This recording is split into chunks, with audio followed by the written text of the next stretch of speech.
Welcome back. Welcome back to the morning show here on Tobago Updates Television, and thank you so much for staying with us. We begin conversations this morning and we speak with Sergeant Melinda Daniel Kirk of the TTPS Traffic Branch, as well as Corporal Vincent Carva. We are going to have this conversation this morning as we talk about traffic updates and traffic violations in the Scarborough area. I mean, we have traffic violations all over Tobago, but we're focusing on Scarborough this morning. Good morning and welcome. Good morning.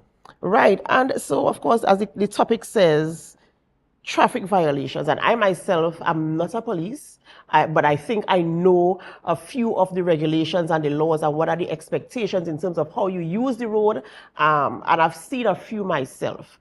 And we've had this conversation before already, Corporal, in studio, and you know, I feel as if our population, they need to know a little bit more about the violations and also the repercussions that could come in terms of if you have any violations. We need to be a little bit more mindful in the way we use the nation's roads. And I know you're going to come in the conversation, but I just want to drop this here before you start talking. Just yesterday, in fact, I was coming from Signal Hill. And you know, when you come from Signal Hill, you used to be able to turn right to head west, right? But when you're coming down now, you have to head east because you have, right. So somebody was trying to get down to Works Hill, coming down from Signal Hill. What do you think they did? They made a U-turn and come down the hill. And these are things that we really need to ensure that people understand. It is not at all acceptable. And he took a chance because there were other drivers on the road. And that's a risk you are taking. So let us talk a little bit about the importance and significance of people observing road safety practices and ensuring that everybody is safe on our nation's roads. Thank you and good morning. So as you indicated, yes, we have several violations that we observe happening on a regular basis, especially in the Scarborough district. Just as how you just spoke about that incident that happened yesterday at Signal Hill. That was a regulation that was changed that you can no longer make a right turn if you are coming from that government house road that is in the vicinity of the hospital and you are trying to proceed onto the Clonowell Highway that is within the Division of Works Department. You can no longer make a right turn. You have to make a left turn and proceed towards the Orange Hill traffic lights. If drivers really want to make a right turn, it is preferable for them to use the roundabout by the hospital and go down to the Signal Hill traffic light and do the necessary. What we also observe in the Scarborough district, don't care how we have the officers present, the drivers, they are still not paying attention. They are just constantly breaching the traffic lights on a regular basis, especially that traffic light at Rockleyville Junction. Every morning, although the police is present, especially the drivers who are proceeding from the north, meaning those who are coming from the vicinity of the Harmon School, those drivers that are proceeding from the north and they are trying to proceed west, we trying to understand what is causing this problem every morning, that those drivers feel that the red still means to go. What we also observe, there are a lot of vehicles that are left unattended on the nation's highway because the vehicle will have developed some form of mechanical problems. We will reach out to the drivers once we observe that those vehicles are left on the roads for at least a day, because we will give you a grace period. And we have two situations right now where two vehicles were left unattended. We reach out to the respective drivers to please remove the vehicles. So under the motor vehicle law, you know, it covers and gives the police the authority that once a vehicle is causing an obstruction, the police can react that vehicle and remove that vehicle. So, same was done. So, those two vehicles are now at the police station for more than 2 months. Don't care how we reach out to those two drivers, they fail to heed to come to have their vehicle removed. And under that same motor vehicle law, I have to say that persons really, maybe they are not aware that the police also have the powers that under section 109 of the motor vehicle law, that once your vehicle is impounded for a period of 2 months, it can be auctioned. So after 2 months, the senior superintendent or the commissioner can auction that vehicle. So we are really trying to reach out to those drivers. If they are hearing us, please come to us and let us treat with this situation.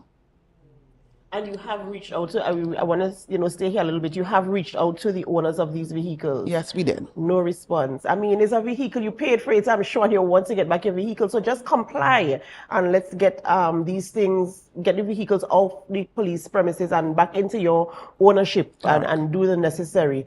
There are so many things that drivers take for granted. I want to go back on the roads now. Drivers take for granted a lot of things on our nation's roads. For instance, using the shoulder.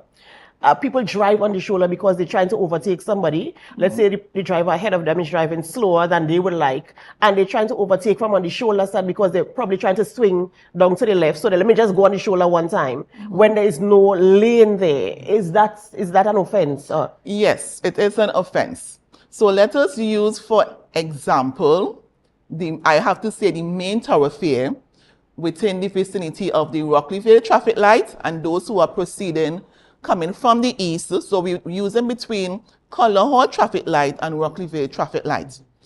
There are road markings. There we have the marking that indicate the shoulder, and there's also the marking that indicates that it's now the merging lane. But drivers now, they are not waiting in line, they are utilizing the shoulder. And that is what you call improper overtaking on the left. At no time you're supposed to use the shoulder to proceed. The shoulder is only for emergency purpose only. And that is a habit we realize is happening on a daily basis, not just at that Rockleyville area. We also see it happening at Signal Hill, along with the Wilson Road traffic light. And drivers need to understand that there's a solid line and there's a broken line. And you must know the solid line is where you're not supposed to overtake. The broken lines is where you can overtake. So let us move from that area with the improper overtaking on the left that they're already committing. What we observe, we have the broken lines and the solid lines. We are now using Gardenside Street. Within the vicinity of the Scarborough Library, there's a cutoff point where you're supposed to get in lane. And once you are now in the point area where you see the broken line, you can no longer choose to switch your lanes. And drivers don't understand that. They only will understand that when a police is present and you see the police show you, go that direction, because you can no longer switch the lane. It also happened along the Carrington Street within the vicinity of the old First Citizen Bank car park. There's a cutoff area. Once you are not in your section or on your lane within those lines, meaning the solid and the broken lines, you can no longer choose to switch your lane. I want to ask this too, as we're talking about broken and solid lines. When you are merging into a lane to turn left or turn right, in this instance, turning right, I want to stay on that Orange Hill stretch from Works Hill all the way to the Orange Hill traffic light. When you're trying to merge to the right, yes, they also overtake on that solid line to get into the box to turn right towards the hotel. Is it that drivers are supposed to stay in that line until they get to the broken line and then merge right, because they overtake all the way down because they think there's nobody in the right lane and I'm trying to go right, the light is going to turn green, I might miss my opportunity, so let me just overtake about 20 vehicles to get up there because nothing happening up there? And that's what they do. Let's talk to that. Right. So this is how we spoke about if we are coming from the east, and that is improper overtaking on the left. We also have improper overtaking on the right. If we notice, right, when you are approaching any one of the traffic lights, you will observe a marking looking like some checkered looking box along with some broken lines. The checkered looking box, that is not the area that you're supposed to occupy. You have to wait until you reach the areas where the broken lines, they are situated. That is when you can now merge onto that lane if you are making a right turn, for instance, to go into Scarborough, or if you're making a right turn to go by the Orange Hill gas station area. And we realize that most drivers, they are not aware. And it's only when the police is present and you realize that the police give you a stop and inform you, sir, do you observe that what you did there, you caused a violation of a traffic offense? And like, what offense? And we have to explain it to them and show them, do you understand what the markings on the road indicate? So it's something we're really pleading to the drivers, please.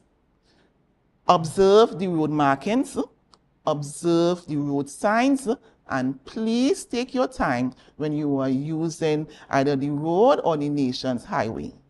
Corporal Carva, I know that we spoke about the fact that persons may not know what the road signage means. But do you think that impatience among drivers is also a motivating factor in persons breaking the traffic codes? Yes, it is. It is.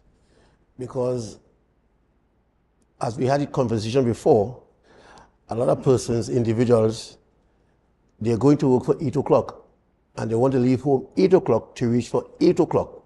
So when they reach up with that traffic, they say, taking a chance, and they'll merge and go over there now. And the police will charge them, and they'll be upset with the police. And then, if I may come back to that same Old Farm Road junction where the person made a right turn there are reasons why, and there's a no right turn at the Dara Spring walkover also. There were reasons why they did the traffic that way. Because if you all could remember, there were instances where persons lost their life because of that right turn. Mm-hmm. And as such, the person beat left turn only. So persons could filter into traffic and make the wrong and come around. Mm-hmm. So you know who taking a chance. Like this one was heading here, riding the motorcycle, and I looked at the driver, just how he positioned his vehicle. You know he wanted to make the right turn. So I looked at him, I slowed down, I waited, I see just make the left turn and go up the road one time. You could just see, just how the angle of the vehicle, you know he going to make a right turn. Yeah. I was waiting patiently, and I get a ticket this morning. This morning. Because it's dangerous driving. That's right. Yes. You're putting your own life at risk. And not just your own life, the life of others Other as persons. well. Yes. Danger for your money in your pocket and your life and other persons. Mm-hmm. Mm-hmm. So, I know that we spoke about I want to expand the conversation a bit. I don't know if you all will be able to speak on this. Mm-hmm. But concerning the issue at the Rockley Vale traffic light, you spoke about the right turn coming out from Rockley Vale when you're coming from Harmon's side. Persons constantly break that red light at the right, over the right turn. I've noticed that myself as well. And they do it very blatantly. You know, sometimes people get catch in the box, in the intersection when the light turn red. No, people taking the turn after the light turns red. But what I've noticed about that light is that it lasts for a very short period of time. That green light lasts for a very short period of time. Do you think that the traffic lights, the duration of the traffic lights themselves might be contributing to persons' lack of patience in waiting for the cycle to come back around? all right, let me add on that. Firstly, there's a law that says never enter the intersection unless the exit is clear. That is part of the reason why all those vehicles that get caught in that intersection there. Because you're driving heading west. You've seen cars at a standstill, but you believe that because the light is green, you're going through there. And then it changes. So persons who are going north or east had to wait until you move before they could go ahead. Mm-hmm. And that is what you call unnecessary obstruction. Never enter the intersection unless the exit is clear. Mm-hmm. That is one. Two, again, impatience of some people. Nah, boy, I'll catch a light. So by the time they race up now, they're watching the light again and they're watching the road to see if they get in there and they breach the red stoplight. Mm-hmm. But that yellow light, and I fed up. The controversial yellow light. That yellow light. That yellow light, and again, I'm hoping people hear me. That sudden yellow light means get ready to stop. It doesn't mean proceed and rush and go through. Get ready to stop. Because at any moment, that red light comes on. Mm-hmm. A flashing amber light means to proceed, but proceed cautiously. Mm-hmm. But that sudden yellow light, get ready to stop. Mm. So that's why I say most people get caught in the intersection, and sir, you're obstructing traffic. But I come through and greed. This is the opportunity to be great. That's what they tell themselves. Let me see how fast Mackay is. Exactly. And, of course, risking the lives of others. There's also an area in Scarborough that people take for granted, heading into the Penny Savers Almando's compound, right? I see the sign there. There is a sign. 2 signs. Right? Two I signs. only see, but thanks for telling me there's 2. There is a sign there that says you can't turn right to go in there. You have to go through town, go up the hill, come around here and take if you want and proceed. But people still turn right and go in there because they're thinking, well, it's the shortest way, impatience again. And I feel as if it's a cultural thing we need to change, a behavioral kind of, we have to take on new behaviors because I don't know what is the rush, what is the hurry, that people just do not want to take the extra step. The same thing with the roundabout down at Shervan. People find it hard, they just want to swing into FCB, go around the roundabout and come back around. That is the law. What are we going to, what are some of the things the TTPS is putting in place in terms of I will always talk about public education. It's not that the information is not there, but is our public aware of it? Are they aware of the significance of their actions? You cannot turn right into going, and in fact, I learned also you can't turn right coming out from the same Penny Savers area. You have to turn left as far as I think I heard a few, I don't know if that is accurate, you could correct me on that, but I've heard a few persons saying that, people that I know saying you're not supposed to turn right when you're coming out there, you're supposed to go left. I don't know what the if that is correct, but not FCB coming out from Almando's as well. It's supposed to turn left and go back. Either. I don't know. I didn't see that written anywhere, but I heard a few people mentioning that before. Actually, I was driving with some people and they said, "Why are you turning right?" I'm like, because I believe you can. I haven't seen a sign saying you can't turn right coming out, but I know you can't turn right going in. Are we going to have a conversation? Let's say, because I know you have town hall meetings. Is traffic a part of these meetings? Are we going to engage the public of Tobago to ensure that they understand? Are we going to have some kind of radical kind of move where the law is enforced? People just get them tickets because I don't understand. What is the TTPS position where that is concerned? Well, they have seizure council meetings and different arms of the police service in Tobago attend those meetings, including traffic officers, to further edify persons as to the signage in Scarborough especially. Now, to answer the right turn coming from Penny Savers now, I have seen no sign so you can make the right once it is safe to do so. But the no right turn is right by where by Caroline Building number 1, right there, and against the Almando's fence. There's another sign right there too, to further edify them again, don't turn right. But they hadn't. Rush again. And they make it easier because now Post Office Street is 2-way. So easier for them to come around, come out, and simple, and it's safer to do so. You understand? But as I said, we do have those meetings and we do try to edify persons, and we are still in a, well, how do I put it in lay terms, I servant mentality. If you're in city police, you can take a chance. When you see police, everybody's straight in lines. I don't understand that. We're all big people driving, not children driving cars. Adults are supposed to be driving vehicles. Do the correct thing. But here it is, I want to challenge the TTPS because there are some demarcations that are fading and people are not aware. They might say, well, I ain't really seen the mark on the ground, so they're taking a chance. And I could give you an example. There is one, the connector road between Smithfield heading across to Dutch Fort. You could take that Dutch Fort road. There's actually a solid line that motorists, they just fly across. Once they're coming across, they fly across. There are vehicles that are parked in the back where the Princery is that try to come out, but they have to stop because people are flying across from the Dutch Fort's connection. But there is a solid line there. There is. So those are things that we need to either re-implement, ensure that the lines are visible, and have the conversation as well, because people really taking this thing for granted. Well, what we have done, myself and my sergeant here, is that we will have communications with works. With the traffic section, traffic management of works, and we'll be talking to them ever so often. So ever so often in the morning, early in the morning, they come, they will highlight the signs on them, the road markings, but we are having communications daily with them. So at least. Sergeant, I know that you're talking about this prevalence of disobedience to the traffic violations. I don't know if you could speak to how many tickets or how many persons have been ticketed for the year or for the month, or and if you think this is making any kind of dent in the behaviors of the members of the public, the driving population.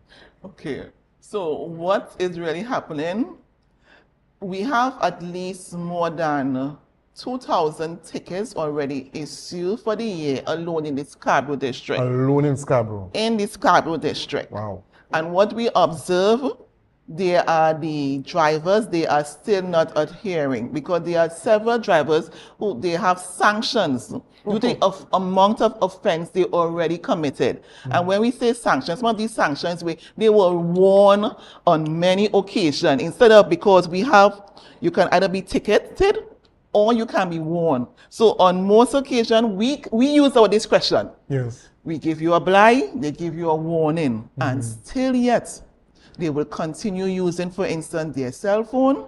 You know you're supposed to be having on your seatbelt. The law requires that once the vehicle is in motion, you must be wearing the use of your seatbelt. You cannot be using a handheld device, and they will still continue. Do not breach the traffic lights, and they will still continue. But whenever they are caught, it's always, oh, the police make care. But you know what you're supposed to do. Do the right thing. Yes, The police probably shouldn't give them any bly. I think it's let's not give them. How about we don't give them a bly? Because I'm thinking we take things for granted. We think, okay, we get a bly this time, I might get a bly tomorrow, and every day I get a bly. And when will they start to comply with what is required of them as citizens, And we really need to, I'm looking forward to the day when the law is enforced in such a way where people kind of get in line, and I don't understand why we have to have a massa mentality where somebody has to stand over us with a big stick for us to do what we know is right. And I think you're right with that, Adanna, because I could clearly remember when I was a little child in the mid-90s, the government had introduced the seatbelt law. And everybody had to go and get seatbelts. My father had to go and carry his van and put in seatbelts, and everybody was, for a few months, everybody was now getting into the habit of putting on the seatbelts because they see the police officer. But now, for most drivers, because the law was enforced so strictly back then, now for most drivers, it's second nature to put on your seatbelt, So I think maybe we should really stop giving people a bly and just strictly enforce the laws as much as you can.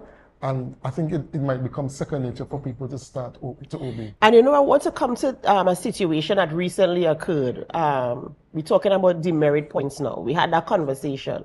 And people start to get relaxed because, they're taking away demerit points. I could go back to being reckless. In terms of your observations, what have you seen or observed on the nation's roads when that conversation came back to the fore in terms of, we're going to relax that situation? Have they been more reckless? What have you observed?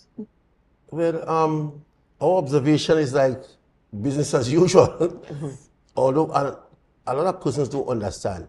Yes, they removed the demerit points on most of these offenses, but the thing is they still have sanctions on their license. Because if you pay the ticket, before you do any transaction with licensing, they say, hello, you see you have unpaid tickets here? You got to pay these tickets first before you do any transaction here, So they have to pay the tickets, And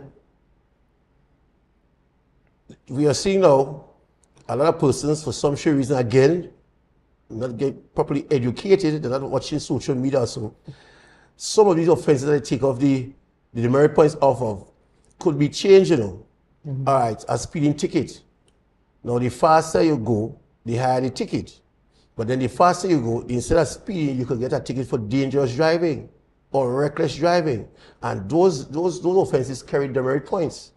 So you have to be mindful of the fact that, okay, the normal speeding ticket has no sanctions in it, as per se, the demerit points. But it can be changed based by how fast you're going, and we record it. And that's up to the discretion of the officer. Not the discretion of the officer. That speed gun there, that laser. Once it targets your vehicle, right? From the time the laser hits your vehicle, it shows you 120 kilometers. That is dangerous driving. Our speed limit in Tobago is 80 kilometers. So if you're going 120, 140, 150, 160, 100. Even 100 could be deemed as dangerous driving. And the speed is also, I think, 50 and 60 in some 50 and areas. 60, And people yes. don't know that. People still maintain. I see people driving in communities in lanes and they want to go at 80. And, you know, it's really, really outrageous. You know, guys, thank you so much for coming this morning and having the conversation. And I really hope that the public education continues, that people get more information and they understand that this is the time that police are going to get radical and really enforce the law. No more blies. We're serious because we're about saving lives. Yes. Right? And just want to give you a couple seconds for any closing remarks you might have for our viewers this morning. Okay, so our viewers this morning, well, we know we are heading into the long weekend. We are pleased advising you, please, as we use the nation highway, please do not drink and drive.